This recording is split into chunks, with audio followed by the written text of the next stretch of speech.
2 steps forward, 1 step back. Should we say that vice versa? Is it 2 steps backward, then we take 1 step forward? I don't know. We're going backwards in some respects. We give you LaMelo Ball thoughts, not hitting shots. Kon Knueppel, he's pretty angry about the way things have been going, especially in that loss to Brooklyn. Yeah, the Hornets lost to Brooklyn, one of the worst teams in basketball. We'll get to all of it today. Locked On Hornets.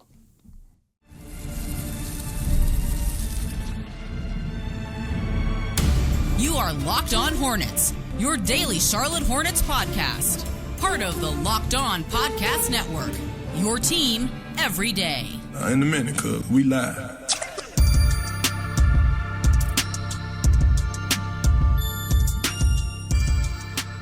Locked On Hornets, part of the Locked On Podcast Network. It's your team every day. Thanks for making us your first listen. We are free and available anywhere you get your podcast, and that includes YouTube. There's Doug Branson. I see him. He's right there if you're watching us on YouTube. Everyhornetsboxscore.com. That was a political / parade wave you just gave us. Everyhornetsboxscore.com. Also go watch Yahoo Sports Daily. He's behind the scenes helping everybody out. Jason Fitz, Caroline Fenton hosting Yahoo Sports Daily. I got messed up with putting the emphasis on the T like Chris Collinsworth was doing with Marcus Mariota.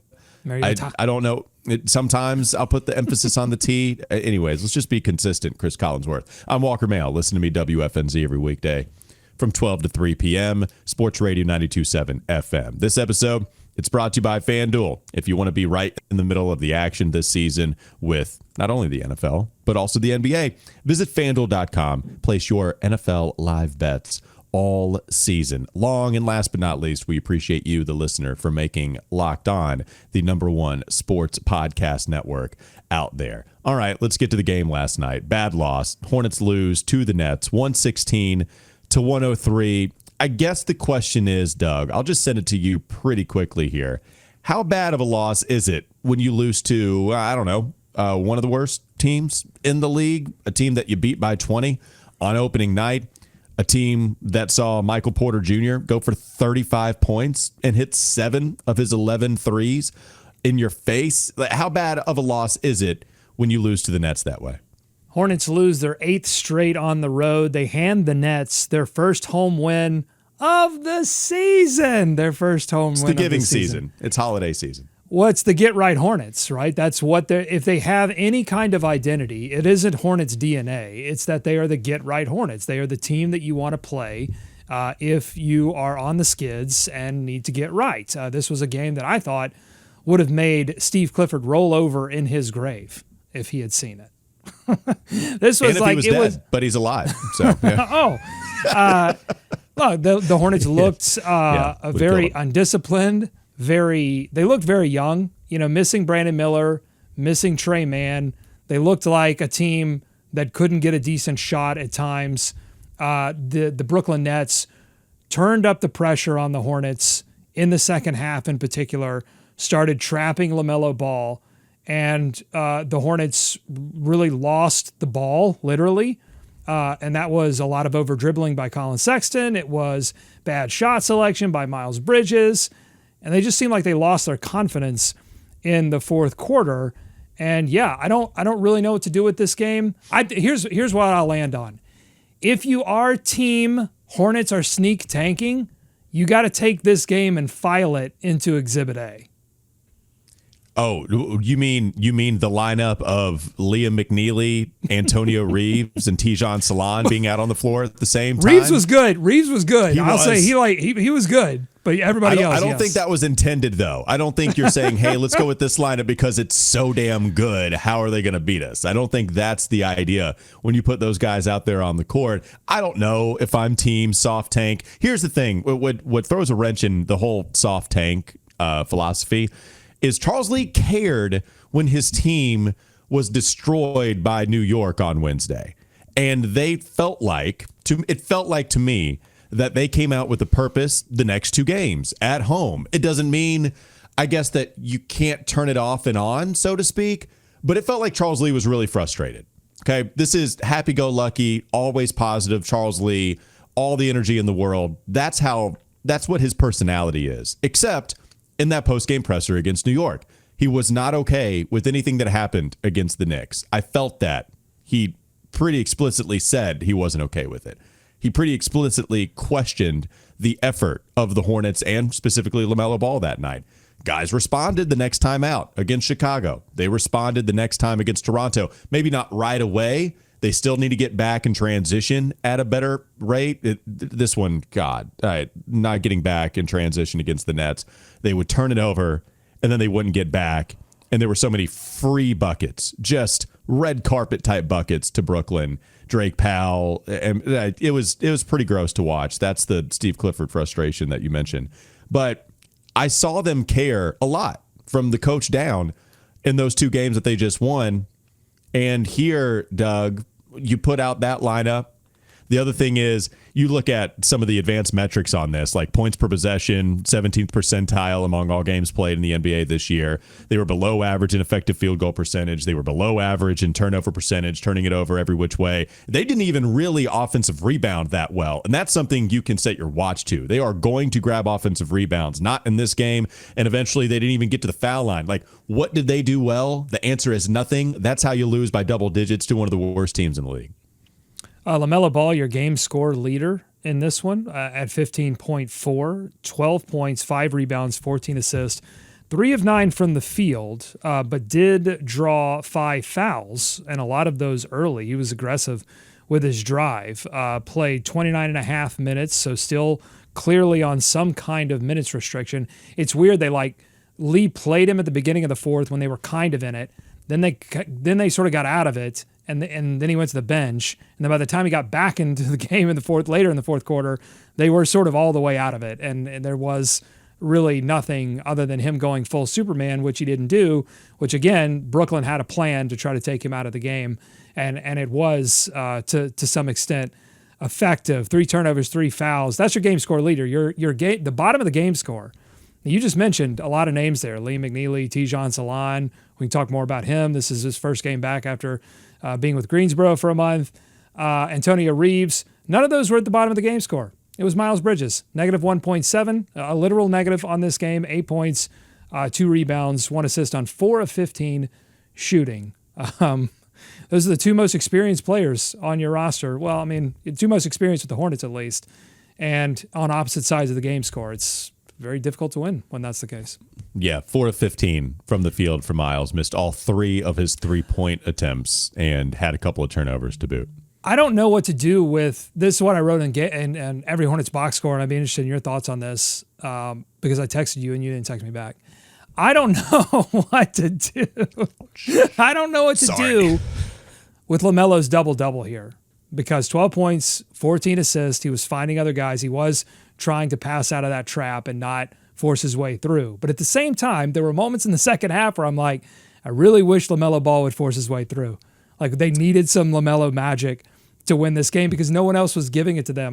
Colin Sexton had some moments, was driving the basketball really well. Kon didn't have it that night. 7 of 18 from the field, was missing a lot of his little runners in the lane. Yeah. But I felt like there needed to be some LaMelo magic. And I don't know that I got the sense from him that he really ever at any point considered turning it on. Let the record show I did text you back. That was just a straight up lie. You fabricated that. I said it was all sad. You said, how am I supposed to grade the LaMelo performance? And then you hit me with a couple of other texts, and I said, it was all sad. We have King Kon. That's it. So Kon Knueppel was the only know guy. what? You're right. I missed it. Didn't have my notifications turned on. It's all right, man. You didn't text me back. That's what happened. You played yourself. Congratulations. Yeah, how do you grade it? So LaMelo's just not hitting shots. The lower volume you would hope would come with higher efficiency, and it's just not. Because I don't mind the way that he's playing since that New York contest, Doug. 30 minutes is a lot for LaMelo compared to what we've seen from him all season long. It's the most amount of time we've seen from him on the court in a game since that Minnesota game, November 1st, when he was injured and wasn't playing for like a 2-week stretch. The next game that he would play, Milwaukee, on the road there. So we have not seen him play this amount since that game right before he would miss a couple of weeks. How about 14 assists for LaMelo in a game where there wasn't a whole lot of offensive production? It's the most amount of assists that he's had all year long. He's just not hitting shots. I mean, he hasn't shot anything above 40% since the Clippers game. And even before that, that was a one-off ever since we got to November. Since November 1st, he's had one game where he shot above 40% from the field, and he has not reached anything above 35% since the Washington game, October 26th from 3. Honestly, it was a little bit worse than I thought as I was just kind of exploring that. Just not hitting shots. So the New York game, I told you I was real frustrated. I thought it was terrible. I can't tell you that I think that he's just mailing it in all the time. There has to be some kind of rhythm established. He's just missing a ton of shots. Like the floater isn't even really going for him right now. If he's not hitting threes, he hit, I guess what, how many did he hit against the Nets? He hit 2 out of the 6 that he took. Look, the numbers are bad. He's not playing like an all-star, and I think you need your best player to play like an all-star in order for you to get back in this and win consistently, especially if you don't have Brandon Miller available to you.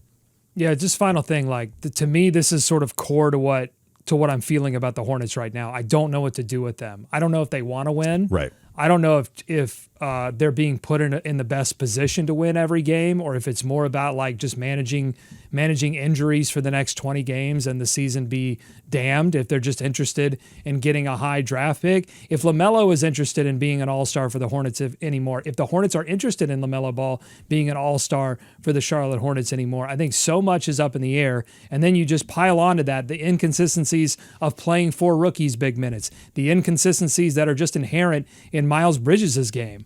So you just pile all that in there, and I think I struggle to get on the microphone and give sound, reasonable analysis of this team because there are so few expectations in stone and people aren't saying anything.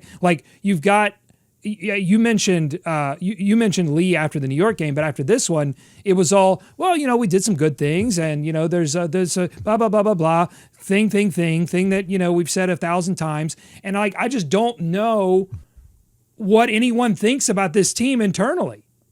Yeah, let's talk more about it. Coming up next on the Locked On Hornets podcast. Rarely had that problem with Steve Clifford. I'll just say that. No, you didn't. He's everywhere.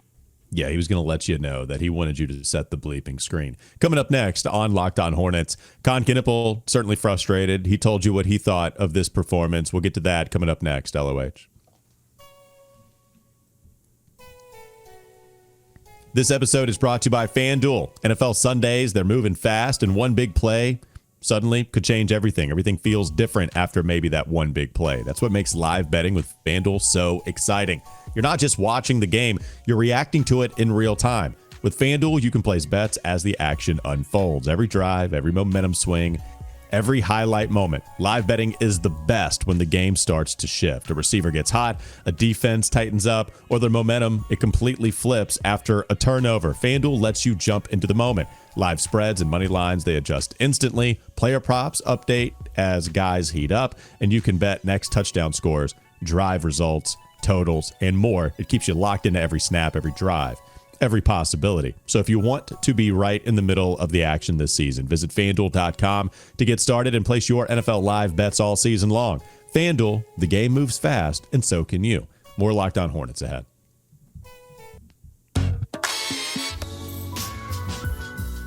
Kon Knueppel was frustrated after the game yesterday against the Nets. Here's what he had to say. Rod Boone had an article including this comment. Quote, I can live with losing games, winning games, but you're playing at a certain style, the style we want to play, and to come out and not play how we play and score 100 points, that's unacceptable. We're 6-15. We're not good enough. We've got to be who we are. We've got to play hard. We've got to compete to win every game we can in this league, and we didn't do that tonight. That's truly disappointing, end quote. I remember when Brandon Miller was caught on camera barking back at PJ Washington for not getting back on transition defense. Brandon Miller jumping up to beef stew and getting in the mix to try to have any kind of pride and fight with this team a couple of years ago. His rookie season, people loved it. I think people love this Kon Knueppel comment too. I think that they like hearing this from the rookie who has played the best of any Hornet this season and is already coming in and telling you this is disappointing, this is unacceptable, and this is through the first 20 games of the season. What are your thoughts on Kon's comments? I like hearing it from the rookie. I would love to hear it from everyone else. That's my thought. I'd love to hear it come from the coaching staff. I would love to hear it come from the highest paid player on the team, LaMelo Ball. Like everything that Kon Knueppel said there was correct. The offense looked awful. It was herky-jerky. It was over-dribbling. It was not making too quick decisions when you needed to be patient, and then not making quick enough decisions when you needed to make those, when the pressure started to get put on by the Brooklyn Nets in the second half. And, not having someone like Brandon Miller out there hurt them, because Brandon Miller can get a shot on his own over a defense. It's honestly the only guy that could do that last night was Michael Porter Jr. And by the way, got in a back and forth with Miles Bridges. Miles Bridges yapping with Michael Porter Jr. And MPJ said, okay, all right, I got you. I'll show you. And proceeded to just embarrass Miles Bridges. If you're going to talk your talk, you got to back it up. And Miles couldn't back it up against MPJ. MPJ could. He was the only one out there hitting NBA level shots, like in terms of difficulty. I'm going to pull up, I'm going to knock down this shot. Seemed like the only guy that was truly interested in going out there and winning a basketball game. So all that to say, I like what Kon said. I'd like to hear it more often and for more players when they have these kinds of unacceptable losses. Yeah, this one's bad. Like that's the issue here, is you can turn it around against Chicago and Toronto at home. Those are good wins. Those are play-in/playoff teams. Those are teams. Chicago had not been playing all that well defensively. They were a complete train wreck. They had given up 120 points in 10 straight games. You took advantage of it. Good for you. That's a professional win. Same thing against Toronto, except that was even harder because Toronto had been winning games. It was the same thing in terms of you should feel good about getting that dub. It's these games when you lose to the Pacers after only having one win on the season. It's losing to Brooklyn, giving them their first home win of the year. The bottom line is this. The opposition, no matter how bad they are, they see the Hornets come to town or they come to Charlotte and they think this is our opportunity to get a win. And all of a sudden you see all these 3-point shots fall. You see them play hard because they're tired of losing themselves. And I guess the Hornets, after a couple of victories, I'm not going to tell you they mailed it in. Like, I didn't think the effort was as bad as it was against New York, but they just don't have the right marriage of effort and execution meeting one another consistently enough. Where I love Colin Sexton. I love him to death. He brings it every single night. It's just that he isn't a overall positive every night. They had a bad game against the Nets. That's tough. I don't find myself getting crazy mad at him, though, Doug, every single game, because I kind of know what he is as a player. He's also one of these guys that's playing out of position and like he's not on the right rung on the ladder. And you have to rely on him a little bit more because LaMelo's not hitting shots and you don't have Brandon Miller. So it just misplaces everyone in what they realistically can do and need to do for you to get these wins. You just hit the nail on the head. You really just summed it up. The problem with the Charlotte, if someone were to walk up to me on the street and say, Doug, what's the problem with the Charlotte Hornets right now? I would say that the players that they need to be executing aren't giving enough effort or aren't even on the floor to give the effort. And the players that are giving enough effort and showing up every night are not executing, including Colin Sexton and including Miles Bridges. Like I rarely question Miles, his like wanting to go out there and do things. In fact, a lot of the critique is that he tries to go and do things a little too often, a little he gets above his skis. And so, yeah, I mean, they're totally upside down. And that's when we talk, you throw around this idea of like, this team doesn't have an identity or this team does have an identity. I think if you want to put a microscope to that, or dig into that a little bit, I think that this is the kind of thing we're talking about. You have to know, like, here are the 3 or 4 players we're going to depend on night to night, and we know exactly what they're going to do, what their roles are, the number of shots they're going to get, and in the ways that they're going to get the shots. And if a defense does this, well, then it's going to look like this. And if a defense does that, it's going to look like this. How could they possibly have that with A, the number of young, inexperienced players are playing, and B, the number of players that they should be relying on to get into that kind of groove not being available? It's just like impossible to do it. It is. It's been this way for a while. And I even asked Miles this in a post-game presser. I forget what game it was. It was a couple weeks ago. About, look, Brandon Miller, LaMelo Ball, they're out again. Unfortunately, you're all too familiar with this. So, unfortunately, this actually isn't a role that is unfamiliar to you anymore. This is a role that you've known for the last 3 years that you've been playing with the Hornets, because this was never the vision to have you be the guy that they go to in ATOs and at the end of shot clocks. Like, here's a stat. God, I haven't checked it. Maybe I can check it during the break, quote unquote break. But Miles Bridges, coming into last week, I believe coming into that Knicks game, actually led the league in field goal attempts in after timeout situations. Sure. You know, I went back and watched a lot of those clips. A lot of it is bailout offense where some teammates throw him the grenade and say, here, destroy your field goal percentage. A lot of it, too, is, you know, Miles is kind of the guy that you have to rely on. Some of it is plays being drawn up for him. But regardless of how you get there, if Miles is the guy that leads the league in field goal attempts after designed plays to give you an advantage coming out of the break, that's probably just not the guy I want taking the most amount of field goal attempts in the association. I don't know if that's still true after a few games have been played, but going into last week, that was the case. And that represents the whole idea of guys are misplaced, and because of that, it's going to be tough to win consistently. Oh, and by the way, they don't have a true center position. Like, they don't have a true center rotation. I mean, and it was exposed in this game. Like, on top of all of that, you know, that you had Claxton pushing Kalkbrenner around the floor. So then Lee would sub Kalkbrenner out. Musa would come in. And there was a moment in the first quarter when literally they did that. And then Day'Ron Sharpe got subbed in, and Brooklyn immediately runs a play to go over the top. Sharpe skies above Moose, slams it down. Like, that's not the first time that that's happened, where they've sub Kalkbrenner out, sub Musa in, the opposing team goes, okay. I mean, famously, I can remember that L.A. did that with Luka going immediately once Musa came into the game. Yeah, they killed like, us all right, we're immediately yeah. going to oop it over the top. So, you know, just, the problems myriad.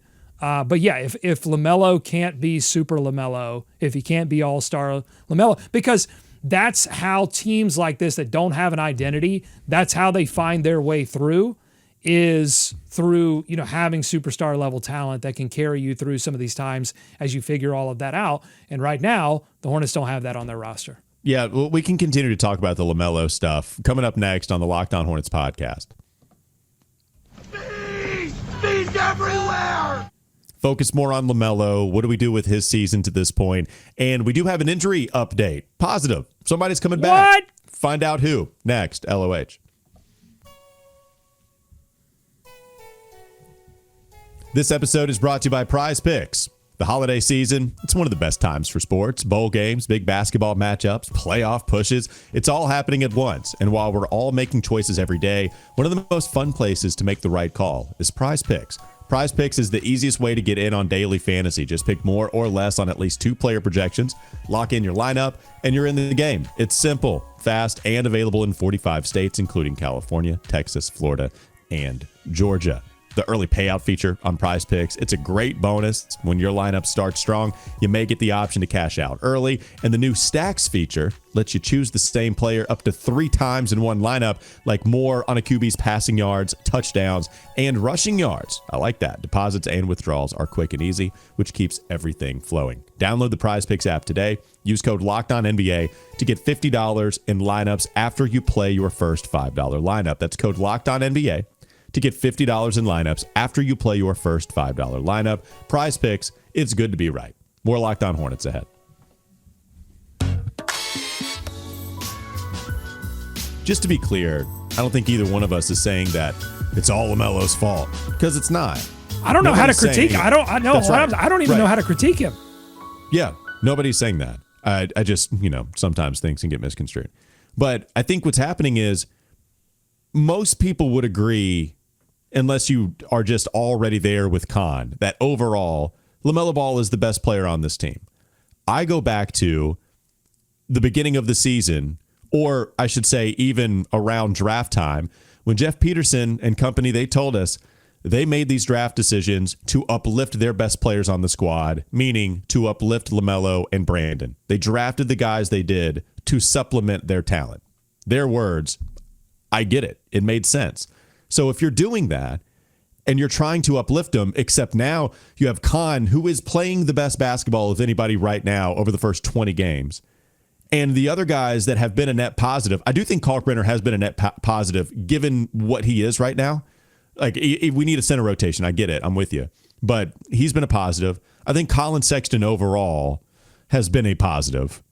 Moussa Diabate overall has been a positive for what they are asked or supposed to do. But, you need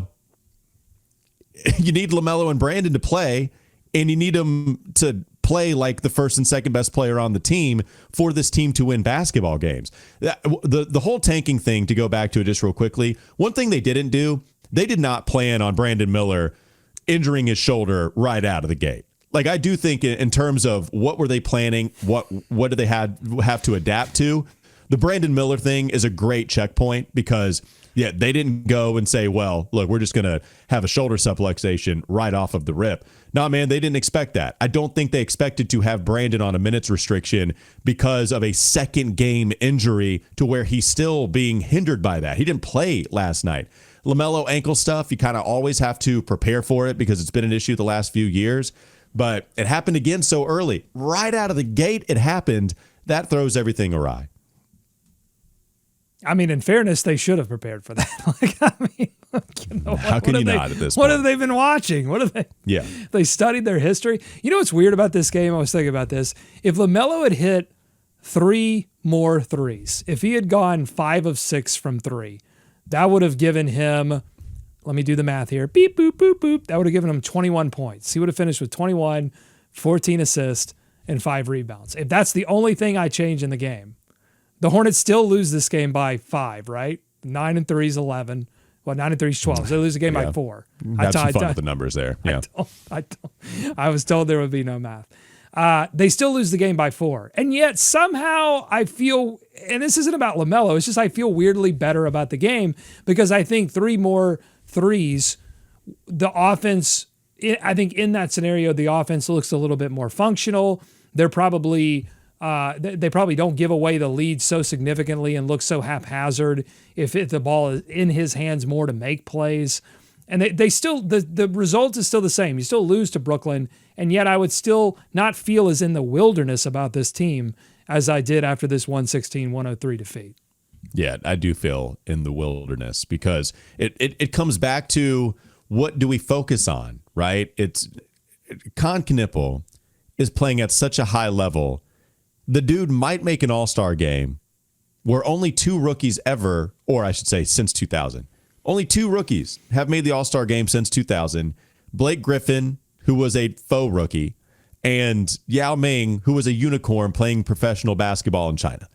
So this feels like, and he'd be the first non-first overall pick as a rookie to make the all-star game. Wow. And there's a real possibility for that to happen. Again, all since 2000. That is something incredibly bright. That is something incredibly comforting to focus on. And yet, we have 6 wins. Because our best player is not hitting shots. He's injured. I think it's a legitimate excuse that he's not in a rhythm. I just can't ever tell you when he is going to be in a rhythm. I just don't. I don't know. I know he wants to play. I know the organization doesn't want him to play as many minutes. I know LaMelo is frustrated by it. I am too. I also know that the Hornets feel like they're doing what's best for the organization, and it makes sense. Hey, let's not throw this guy out there all willy-nilly because he's been injured so much. Like, I get why the Hornets are approaching it this way. And they're trying to be proactive about it with Brandon, who doesn't have a crazy extensive injury history quite yet, but they're trying to nip this in the bud because we've already done this with LaMelo. And it's different. Yeah. Can you imagine if Kon does make the All-Star game after the media left LaMelo off by like 2 votes, and the numbers for LaMelo were absurd, and the record was not very good? Well, the record is not very good for the Charlotte Hornets. It doesn't seem like it's going to improve all that significantly, and I think Kon can become a player that takes over this type of game and wins it single-handedly for the Charlotte Hornets. I think that's what these first 20 or so games have proven to me, is that like, oh, Kon can become that player. Not that player right now, but can become that player. So I think the record's still going to be in the tank. And just can you imagine if they let Kon Knueppel into the All-Star game? That would be crazy. Can you imagine? Can you imagine Josh Green coming back to this team? I can. The Hornets, they have assigned Josh Green to the Greensboro Swarm for team practice. He underwent surgery to address instability in his left shoulder on June 20th. He has been out ever since, but Josh Green looks like he is soon coming back. And remember, this is off the heels of Grant Williams looking like he participated in practice with a couple of pictures that the Hornets social media team put out there on Instagram, Twitter, all the social media sites. Look, we've had our jokes about Josh Green. He can't do a lot of stuff with the basketball. What he can do is defend, be strong at the point of attack. I think he can be good in transition, even though that was a weird dip last year. Maybe that was just because the Hornets were bad in all different areas in transition, so Josh Green was just a victim of it. He can shoot, and he can play defense, and he's not going to be a very high usage ball player. He shouldn't be here. He's not going to start over Kon, but I think you have a stronger defender now that you can go to out on the perimeter. It's only additive, in my opinion, even if we're not going to see him nearly as much as we did last year. Yeah, anyone who watches this show or has watched this show for a while knows that I have not been the biggest fan of Josh Green, was not the biggest fan of Josh Green last season. That's because I had expectations for Josh Green as a mid-level exception player, that he could come in and, if given an opportunity to take more of a role on offense, could. Not necessarily that he needed to have one all season and needed to step up every single game, but could. And instead, it was the exact opposite. It was just game after game of goose eggs offensively when the team desperately needed offense. So now I fully reset my expectations and say, okay, I don't expect that from Josh Green anymore. And if given that opportunity, I won't expect it from him then. And all the things that you just said sound really great to me as like a 7th, 8th man, replace, look, Sion James, I think, is going to be a really good player. Liam McNeely, I think, has a shot at being a really good player, but both of those guys make 2 or 3 back-breaking mistakes.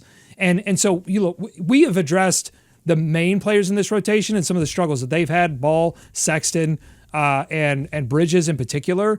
But also you have to look at the back end of this rotation and say, man, it's really difficult to play basketball when those guys are making some of these turnovers that results in easy points, and the Hornets are giving up a quarter's worth of turnovers. That doesn't just happen because of one player, because of Colin Sexton over-dribbling, right, or because of Miles Bridges making bad shot selections, or LaMelo Ball missing threes. That happens because up and down your roster, you have guys that are not ready to play NBA-level competitive basketball. So you replace Sion with Josh, you replace Tijan Salon with Grant Williams, and all of a sudden, things start to get easier for Kon Knueppel. They start maybe getting easier for LaMelo Ball. It's just like, yes, it's been difficult for this team not having some of these veterans that just know what to do with the basketball at all times. Yeah. Last thing to put a bow on all of it, like just going back to the LaMelo stuff, this is what's so hard to try to figure out because, it really is the shot making for him. I like the playmaking for others. He had 14 assists in this game in a game where there wasn't a lot of offense. The assist per usage percent is just skyrocketing. Like it's at an all-time high in his career. The turnover percentage isn't even really bad for LaMelo. Like it's totally fine among guys that handle the basketball. I'm not really worried about the turnovers overall from what we've seen. The percentages are really bad. That's the issue. So with it being the classic make or miss league thing, right?